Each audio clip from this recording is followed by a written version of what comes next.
Assalamualaikum warahmatullahi wabarakatuh.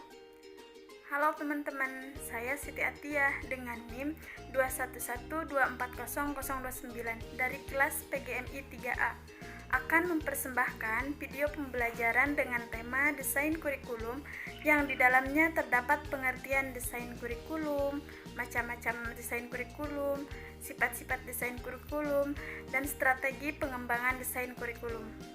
Mohon disimak ya teman-teman. Baik, yang pertama yaitu pengertian desain kurikulum. Sebelum menjelaskan tentang pengertian desain kurikulum, saya akan menjelaskan pengertian desain terlebih dahulu. Desain adalah rancangan, pola, ataupun model. Mendesain kurikulum berarti menyusun rancangan atau menyusun model kurikulum sesuai dengan misi dan visi sekolah. Tugas dan peran seorang desain kurikulum sama seperti seorang arsitek. Sebelum menentukan bahan dan cara mengkonstruksi bangunan, terlebih dahulu seorang arsitek itu harus merancang model bangunan yang akan dibangun. Pengertian menurut Nana Sukmadinata, desain kurikulum adalah menyangkut pola pengorganisasian unsur-unsur atau komponen kurikulum. Penyusunan desain kurikulum dapat dilihat dari dua dimensi, yaitu dimensi horizontal dan vertikal. Dimensi horizontal berkenaan dengan penyusunan dari lingkup isi kurikulum, sedangkan dimensi vertikal menyangkut penyusunan sekuensi bahan berdasarkan urutan tingkat kesukaran. Menurut Longstreet, desain kurikulum ini merupakan desain kurikulum yang berpusat pada pengetahuan, the knowledge centered design, yang dirancang berdasarkan struktur disiplin ilmu.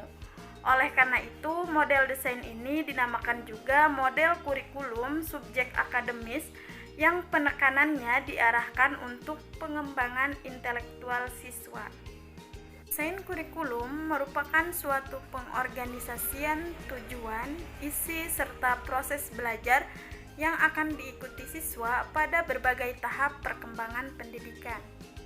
Nah, dalam desain kurikulum akan tergambar unsur-unsur dari kurikulum, hubungan antara satu unsur dengan unsur lainnya, prinsip-prinsip pengorganisasian, serta hal-hal yang diperlukan dalam pelaksanaannya.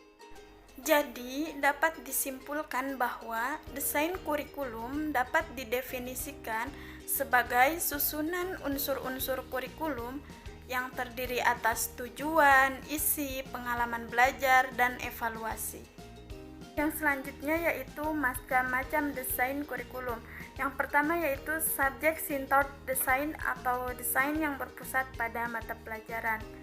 Yang kedua yaitu learner-centered design atau desain yang berpusat pada siswa.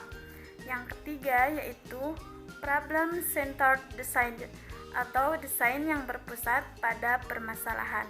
Desain terpusat mata pelajaran merupakan desain kurikulum yang paling umum dipakai di sekolah. Pada desain ini, menu pokok kurikulum adalah pengetahuan sebagai konten pertama kurikulum. Apalagi buku teks yang menjadi acuan kurikulum sekolah, umumnya memuat mata pelajaran sebagai konten utama. Selain itu, secara historis, kurikulum sekolah bermula dari pengajaran pengetahuan yang diklasifikasikan ke dalam beberapa mata pelajaran yang terdiri atas beberapa subkategori, yaitu yang pertama, desain mata pelajaran, merupakan desain tertua dan paling populer di dunia pendidikan dan masyarakat. Hal ini disebabkan guru adalah anggota masyarakat, umumnya dididik di sekolah dengan memakai desain ini. Yang kedua, yaitu desain disiplin ilmu, atau disebut juga kurikulum akademik yang muncul sesudah Perang Dunia II. Walaupun kedua desain mata pelajaran dan desain disiplin sama-sama berisi tentang pengetahuan, tetapi desain mata pelajaran tidak didasarkan pondasi atau orientasi keilmuan yang jelas jika dibandingkan dengan desain disiplin akademik. Yang ketiga yaitu desain bidang luas, yang merupakan suatu variasi dari desain mata pelajaran. Desain ini merupakan perubahan dari desain tradisional. Selanjutnya yaitu desain kurikulum, desain terpusat pada siswa. Desain terpusat pada siswa fokus pada perkembangan individual siswa. Desain ini muncul sebagai respon terhadap keinginan agar pendidikan fokus pada siswa daripada mata pelajaran. Variasi desainnya yaitu yang pertama, desain terpusat kegiatan atau pengalaman. Teori ini berasal dari teori Rousseau tentang kebutuhan anak atas banyak deskripsi dan keterampilan, sehingga pendidikan perlu memberikan kesempatan kepada anak mengobservasi alam agar anak belajar dari alam. Kemudian yang kedua yaitu desain sekolah alternatif.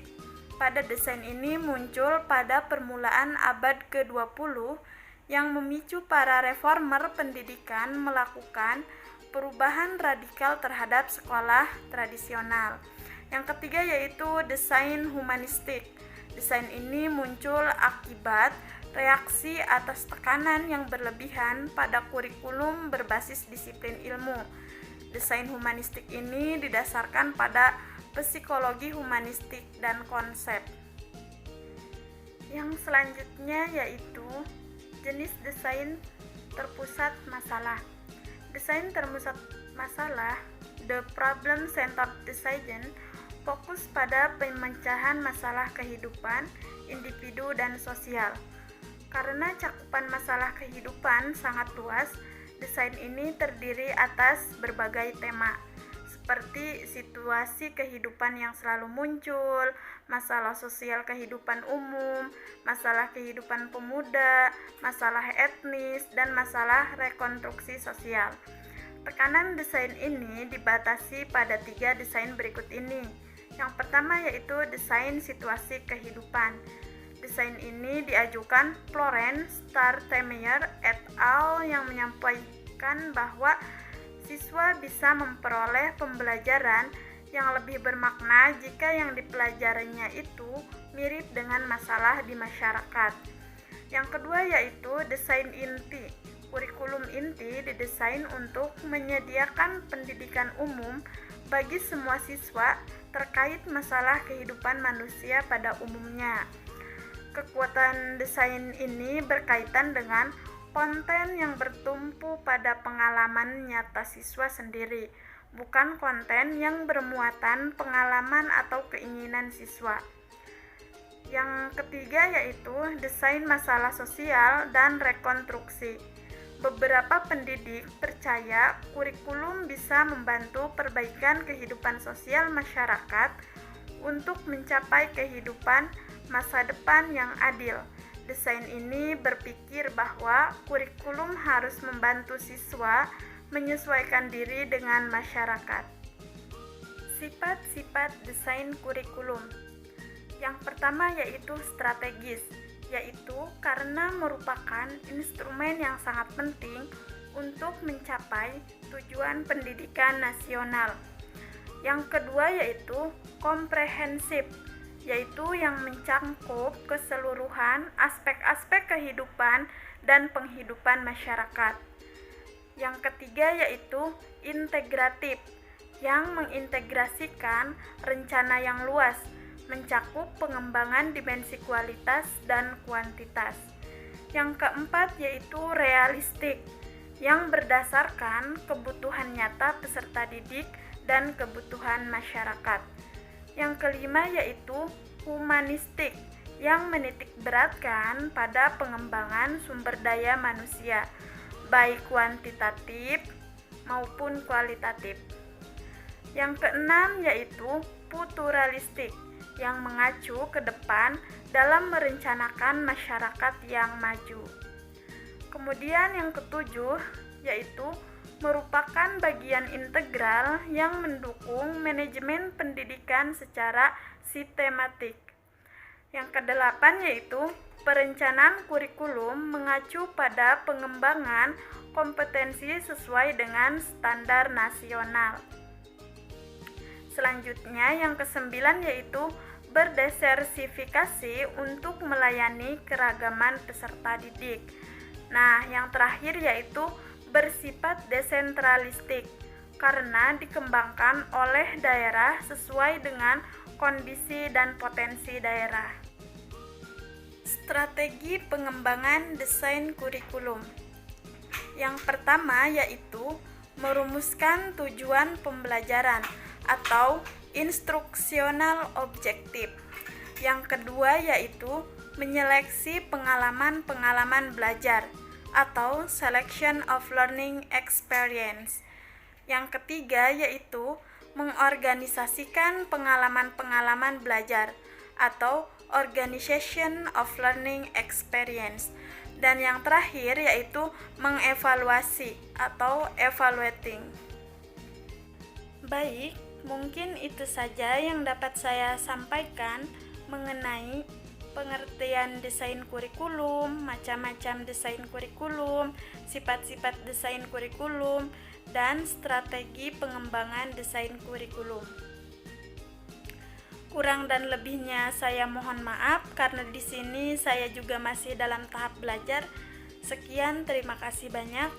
Wassalamualaikum warahmatullahi wabarakatuh.